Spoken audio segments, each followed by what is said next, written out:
The DS-160 form can be a headache when you try to fill it out, and it can make you want to throw your computer out of the window.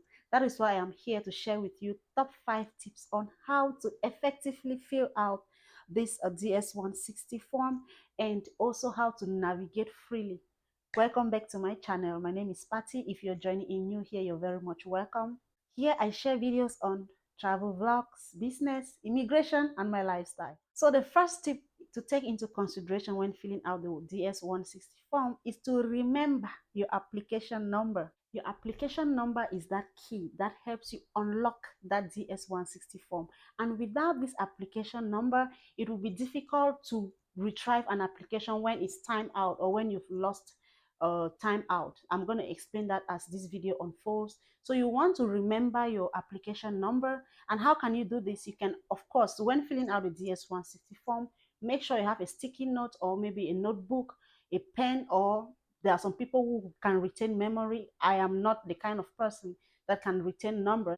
So you want to make sure that you have your sticky note, you have your notebook by your side to be able to take down this number. Should in case maybe you don't want to take a day to fill out the form, you want to take out some time, because there are times when the application will log you out, out of the system. You log you off out of the system, and you will need this application number to be able to retrieve it. Also, in line with that, you also need your security questions. There are some security questions they will need to ask.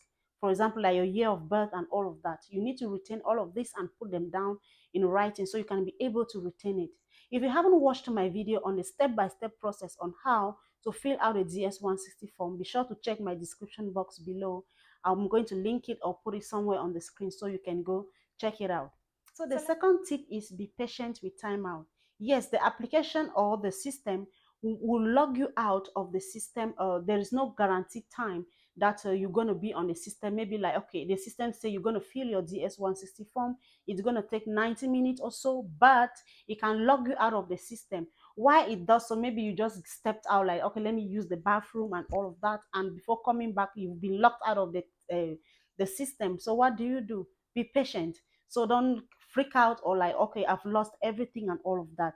If it logs you out, just simply go and retrieve your application. Remember step 1 before step 2. Step 1, if you do not have your application number written down, you will face difficulties to log out when it's timeout. So always be patient, because for security purposes, the system was designed that way. It will log you out, and of course, it will require you to enter your security numbers, and of course, your application security questions, sorry, and of course, your application number on the onset before you can be able to move forward. Tip number 3 is have your documentation and information readily available.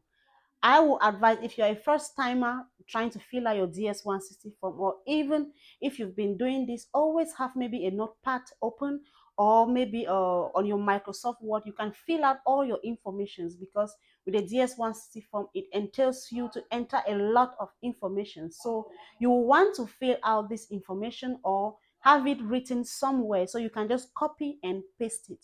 So make sure your documents are readily available. For example, like your passport numbers, where you're going to be visiting to, all the informations you need to input in your DS-160 form. So you have all of this information readily available, so to avoid sessions timeout. If you do not have all of these informations readily available, the system will keep on logging you in and out. So make sure you have all of these informations already in a notepad or on your Microsoft Word document, where you can just copy and paste them for easy reference, and of course to make the application process easy. Or number 4 tip is to have reliable internet connectivity. Yes, I know this is kind of challenging, maybe in some parts of the world where there's no full internet coverage, you might face these difficulties. So you want to make sure that before you embark on this, you make sure that your internet connection is stable, because if it's not stable, you will be locked out of the sessions time and again, and you do not know if it is saved.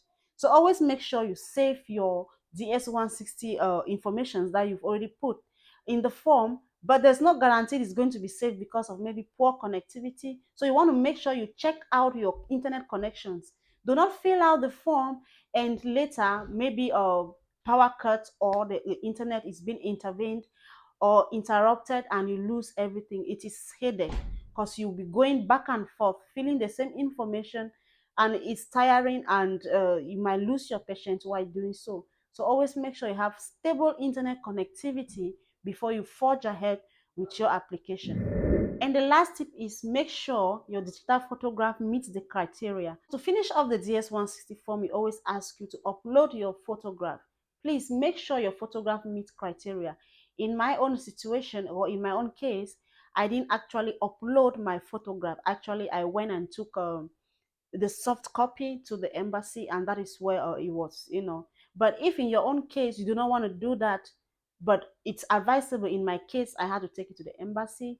But if you are in a country or anywhere where you can still upload this photo, make sure it meets a requirement. You don't want to upload a picture that maybe is blurry or it has shadow and all of that, and maybe your ears are not visible enough.